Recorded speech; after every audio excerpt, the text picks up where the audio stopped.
Centric Consulting's founding CEO Dave Rosevelt and current CEO Larry English sit down to talk about how Centric was built, how we started, how we grew, and how those first building blocks serve as a strong foundation for the bright future ahead.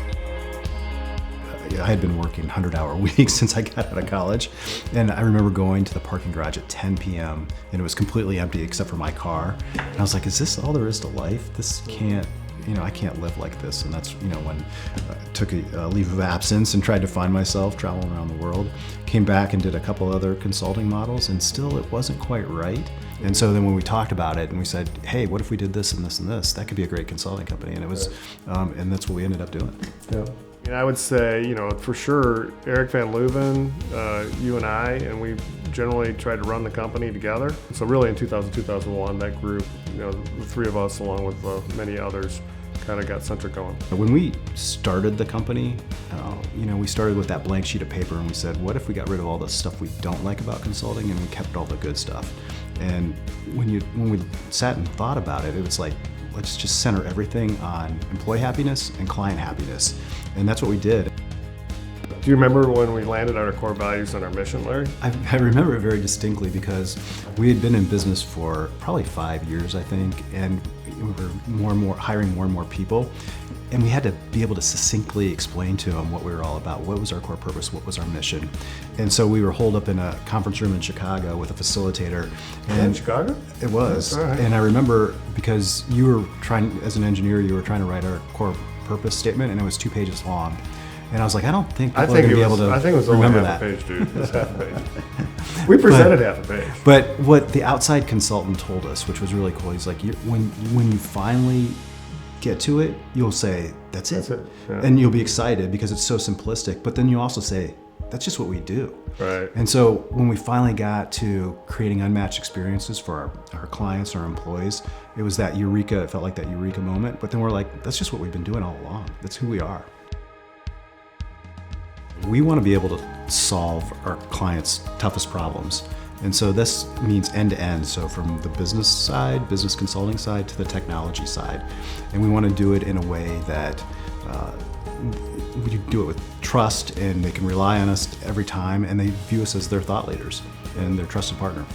We knew over time that we were going to have to add more and more capability for our clients. So we had to be very creative in talking to our clients and understanding their problems. We always had a kind of a pipeline of vendors and independent contractors that had specialties so that we could solve a broader set of problems. Yeah, as we were growing city by city, we realized that we needed to package up our knowledge capital that we shared across all of those cities and figure out how to bring it to all of our clients. And so we created these national practices that were our service offerings and our industry verticals, and that's what the clients wanted from us. They want deep thought leadership in their industry and in that particular area of expertise. When we started to see some of the awards, like we made the Inc. 5000 list, and then I think it was Glassdoor, we were rated one of the top 10 companies to work for. It's okay, we're a real company now. Mm-hmm.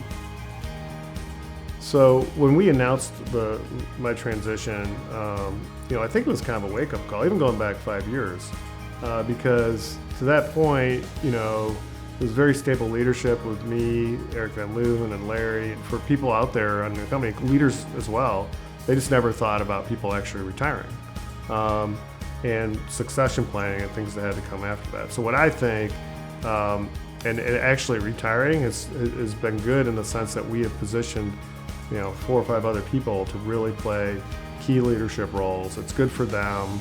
It's a challenge for them. So Dave, as I'm coaching our next generation of leaders, what advice would you give me or give them? I think I'd start with, I'd tell them to stay humble, right? They would need to be able to feel comfortable challenging you and challenging each other in a positive way, just like you and I always did. And they need to be comfortable doing that.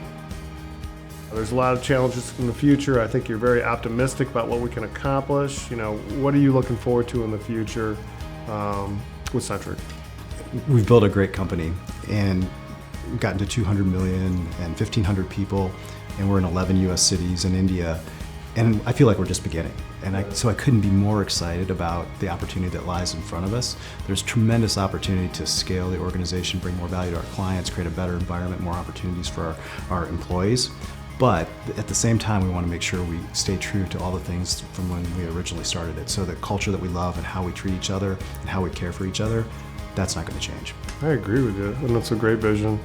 The thing I'd say, bringing the best of Centric, I think is key to that. And I think we're really good at doing that today. But I think if we want to be in every major city, we have to be elite at it, really.